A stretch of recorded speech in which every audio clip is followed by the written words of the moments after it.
Hello and welcome to the breakdown as we get our hands down and dirty on the ball and everything that went on here at the Dialogue Rugby A Division League over the weekend. We had 4 outstanding games, 2 of them a little one-sided, but still huge repercussions from those games as well, and 2 really well-contested games. Some nice tries this weekend. Also, we'll talk about all those as we go on. Kandy, 64 points, 10 tries they scored against Air Force, who only managed the 16 points. Vishwamitra Jayasinghe with a hat-trick, but also a big injury for Kandy to contend with. Yeah, especially their captain Fazil Marja. It will be a loss for Sri Lankan rugby and Kandy rugby. Don't know about his injury status, but Vishwamitra Jayasinghe scoring a hat-trick, and also Shehan Patirana scoring among the tries, which is good. Pretty much almost all the names in Kandy have scored the tries. But any idea with Fazil's injury? Well, I tweeted him yesterday, and he did respond, but he hasn't got back to me on how bad the injury is. He went to kick a ball, missed the ball, and then did something in his back, so he was stretchered off after intensive medical examination. But hopefully it will be something that will settle soon, and he'll be available for Sevens contention. The former Sri Lanka captain will be a huge part of Matt Turner's plans, and if he doesn't have Fazil, he doesn't have Danushka Ranjan also immediately available. So Matt is going to have to find some guys from the Dialogue League, and he's going to have to watch some of these matches closely if he's going to figure out who those guys are going to be. Absolutely. Ashan Bandara from Army is also one contender. We'll talk about that in the Army game. And also, Shanaka, moving on to the next game, Police versus CHNFC, 29 points to 17, and the halftime score is 10-7 in favour of Police. That's the best match CH have played so far. Yeah, it is the best match CH and FC have played, but I think Police have only themselves to blame. Sabir, it ended up 29 points to 17, Police scoring only the 5 tries, and considering that CH have shipped 40 points plus in almost every game that they've played so far, Police will be very disappointed that they didn't get more tries on the board. But I was speaking to some of the Police players, and he admitted that it was everybody trying to score tries which really let them down. They didn't play as a team on the day, and there was no cohesion, and that's the problem for Police. They did that better in the last 2 games that they played, but this one everyone wanted a try, and that was the issue. Could be, yes. And also for CHFC point of view, Janit Chandimal, he had the ball inside the 22-meter mark. He was running for 10 to 15 seconds here and there without kicking from the danger zone. And also Eranga Virakkodi made a no-look pass to no man's land. He didn't know whether he has a support player or not. So I was talking to Linda Ioni, new Sri Lanka women's team's coach from New Zealand. She was saying basics wins you the game. So these are the basics CH has to look. Sudat Sampath and the coaching staff has to look on these things. Absolutely, Sabir, and that's what the New Zealand philosophy is. If you watch All Black training sessions, they'll spend about 40, 50, 60% of their times purely doing the basics, and you understand that they do the basics better than any other team, which is why they win games. So that's something that I think a lot of our guys try to forget, because they try the little fancy passes before they can actually catch and pass like they should have. So it's really important, especially when you're in a team like CH. Just do your basics right, try and keep the score down, don't do fancy stuff in your own red zone. But for Police as well, Mushin Falil has been the standout player, I think, for them this season. Sharif plays well in patches, and Chula Susanta also moved into the midfield, has shown that he's got the goods. Indeed, yes. And also moving on to the next game, Shanaka, Navy versus CRNFC. What a cliffhanger is that? Yeah, it was an outstanding game. It finished 27-25 in favour of the visiting CRNFC team to Valisara. And if you remember, the first round clash finished 21-20 in favour of Navy at Longton Place. So CRNFC turning the tables this time around, but it was an outstanding game of rugby because we saw some superb tries scored by Navy as well as CR. CR started off really well early on, and they've strung the phases together almost from the kickoff and managed to score. Dylan Soisa being a key member of that team in the build up to that, and Tariq Salih scoring his first try for the Red Shirts. He will be very happy with that as well. But Heshan Maduranga, another ex-CR player, featuring in probably what was the try of the week for us, and sending Thirina Veerasinghe into score. So it was a really good game, punctuated by some outstanding different tries, Sabir, because none of the tries were same. All the tries came from different aspects of the game, and that was really good to see. Absolutely. Firstly, I like the fact how Dylan Zoisa marshaled his troops. He was calling his forwards to support play. He was so good in the breakdowns, and he did something better than Costa on that day. And also when Costa came in, he made a box kick which went out on the full. As a result, Navy had a line out and Yoshit Rajman scored the try. So these are the things that also need to think. In terms of Chanaka Chandimal's kicking game, Chanaka, we saw that in the first round it didn't go well, and Lee Kigel also tried a kick and the ball bounces in favor and he scored the try. But here in this game, he's cross kick to Heshan Maduranga, that was international class. Yeah, it was a great kick, and Maduranga read it beautifully as well. Collected it nicely, beat his man, and sent the fullback in to score. He wasn't selfish on the day, and I think that was one of the best tries that we have seen in this Dialogue Rugby season so far. But yeah, Chanaka Chandimal has been trying this for a while, and I think Nilufer Ibrahim has given the very clear instructions: if the defense line is rushing up, put it over them or put it through them.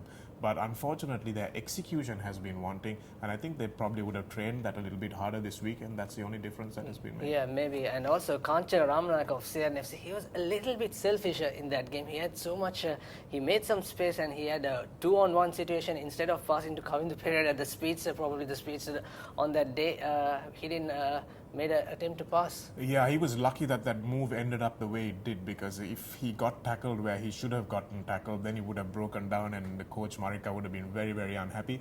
Ramanayaka has been reinstated to the starting lineup because Rochana Hettiarachi is injured, but if he's going to play selfishly, Sabir, coach Marika is going to take him right back off again. We were wondering why the best player is on the bench, and now you can see Coach Imti's concerns, because he's not passing the ball, he's not bringing other players into the game, and he's a better player than that.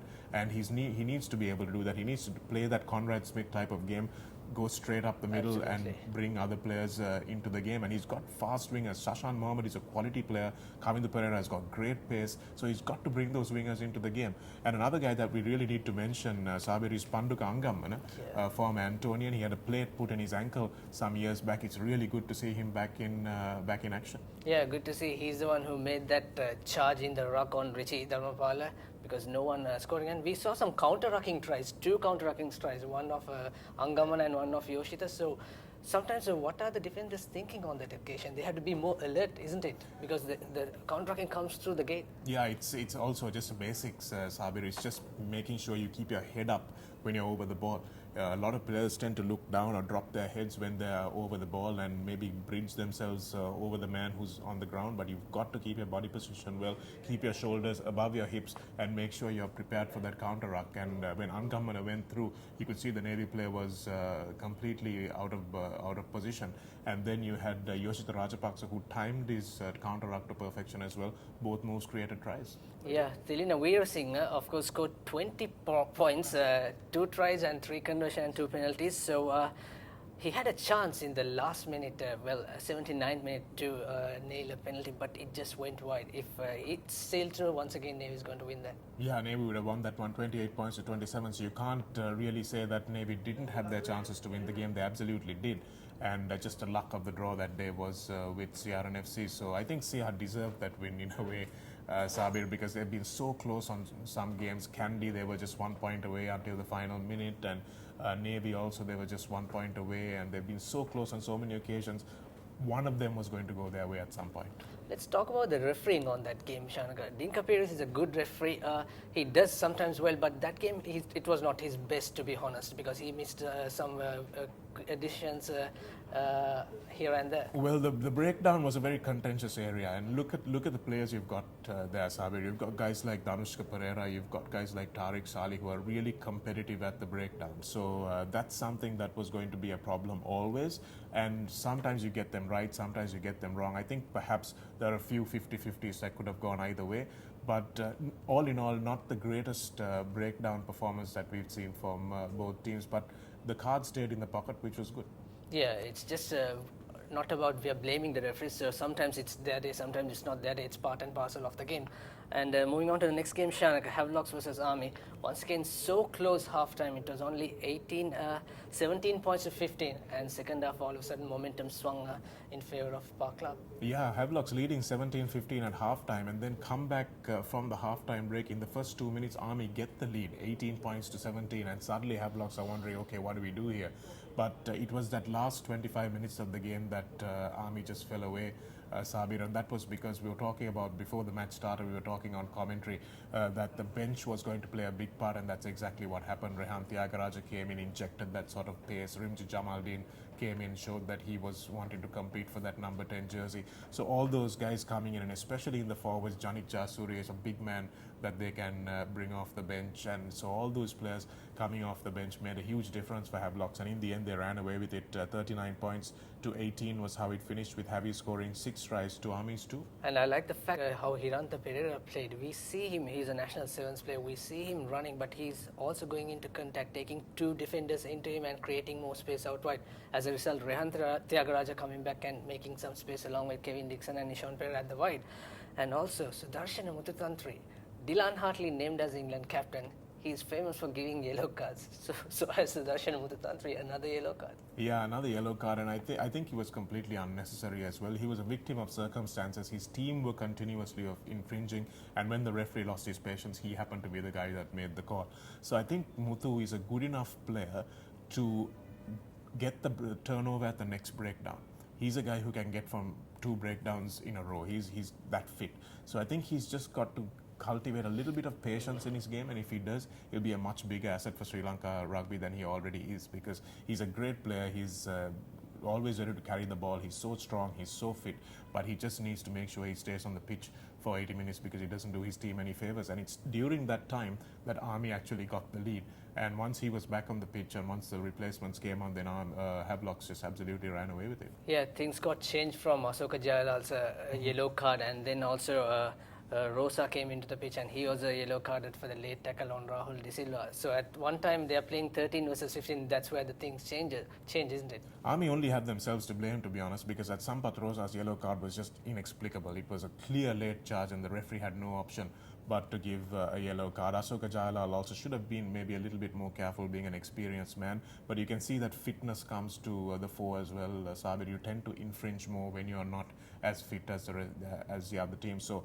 Army playing with 13 men for quite a bit of that game as well, so that's where they really let themselves down, and that showed in the end, because you can't defend with 13 men without it coming to bite you later on in the game.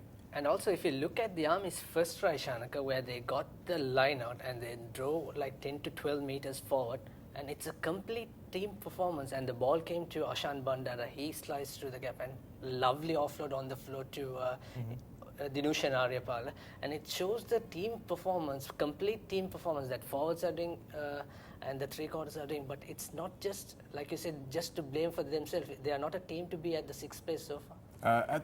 I think the problem there, Sabir, is that they're inexperienced. So they don't realize that sticking with the plan for 80 minutes is going to get you results. So they try a little bit too many things when they're down on the scoreboard. If you noticed at the start of the game, when Ashan Bandara was putting those high kicks in, targeting Kevin Dixon, who dropped a couple of balls, Randita Varnapuru dropped a couple of balls as well, and the Army chase was superb. I thought Chandrasekhara and Dick Kumara on the Army wings were outstanding in their chase.